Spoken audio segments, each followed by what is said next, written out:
হাই friends, আপোনাৰ জীৱনসংগী সঠিক হয়নে নহয় কেনেকৈ জানিব? ফ্ৰেণ্ডছ, এই 5টা অভ্যাসে কয় আপোনাৰ জীৱনসংগী সঠিক হয়নে নহয়। ফ্ৰেণ্ডছ, জানো আহক এইটো ভিডিঅ'ৰ জৰিয়তে কি এই 5টা অভ্যাস। ফ্ৰেণ্ডছ, ৰিলেশ্যনশ্বিপত কিছু এৰা ধৰা কৰিব লগা হয়। যি নহওক, সম্বন্ধ মানে এইটো নহয় যে আপুনি আপোনাৰ হ'ব লগা সংগীৰ সকলো অভ্যাসে এৰা ধৰা কৰিব। ফ্ৰেণ্ডছ, প্ৰতিটো মহিলাই এনেকুৱা একোজন সংগী পাব বিচাৰে যাৰ সৈতে প্ৰতিটো মুহূৰ্তই আনন্দদায়ক হয়। প্ৰত্যেক মহিলাই নিখুঁত সংগী পাব বিচাৰে, কিন্তু এইটো বুজা দৰকাৰ যে প্ৰত্যেকেই সঠিকভাৱে নিখুঁত হ'ব নোৱাৰে। মানুহৰ মাজত কিছু ভালৰ লগতে কিছু বেয়া দিশো থাকে।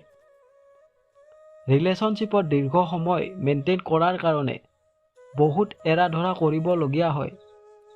যদিও ইয়াৰ অৰ্থ এইটো নহয় যে সংগীৰ প্ৰতিটো অভ্যাসকে প্ৰত্যাখ্যান কৰিব।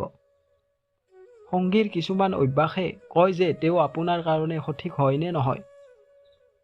ফ্ৰেণ্ডছ, জানো আহক অভ্যাসকেইটাৰ বিষয়ে যিকেইটাই কয় আপোনাৰ সংগী সঠিক হয় নে নহয়। ফ্ৰেণ্ডছ, প্ৰথমটো হৈছে আপোনাৰ সংগী মহিলাসকলৰ বিষয়ে কি অনুভৱ ৰাখে। এইটো জনা আপোনালোকৰ কাৰণে বহুত আৱশ্যক হয়। তেওঁৰ লগত কিছু সময় কটোৱাৰ পিছত আপুনি সেই অনুভৱবিলাক গম পাই যায়। সৰু মানসিকতা বা সৰু চিন্তা ভাৱনা ৰখা ব্যক্তি নিজৰ জীৱনসংগীৰ কাৰণে সমস্যাৰ সৃষ্টি কৰিব পাৰে। যি মানুহে সময়ৰ হিচাপত চেঞ্জ হ'বলৈ নিশিকে, তেওঁ নিজৰ চিন্তা ভাৱনা অন্যৰ ওপৰত জাপি দিব চেষ্টা কৰে। যদি আপোনাৰ সংগীৰো মানসিকতা এনেকুৱা, তেনেহ'লে তেওঁক মৰমেৰে বুজাবৰ চেষ্টা কৰক। ফ্ৰেণ্ডছ, দ্বিতীয়টো হৈছে আপোনাক গুৰুত্ব নিদিয়া। সম্বন্ধত সমান অধিকাৰ আৰু ব্যৱহাৰ আৱশ্যক হয়। যিকোনো সিদ্ধান্ততে যিনাম আপোনাৰ মতামতে গুৰুত্ব ৰাখে, সিনামে আপোনাৰ সংগীৰ মতামতেও গুৰুত্ব ৰাখে।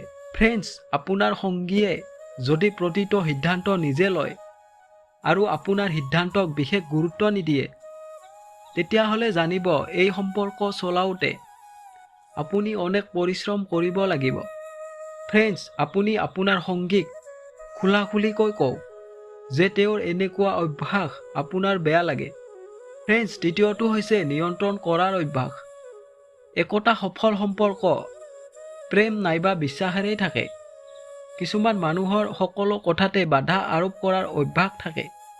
তেওঁ বিচাৰে সম্পৰ্কত সকলো কিছু তেওঁৰ ইচ্ছা অনুযায়ী হওক। যেনে ধৰক ক'ত যাব, কাক লগ ধৰিব, ইয়াৰ বাহিৰেও কি পিন্ধিব তাৰ নিৰ্ণয়ো তেওঁ নিজে লয়।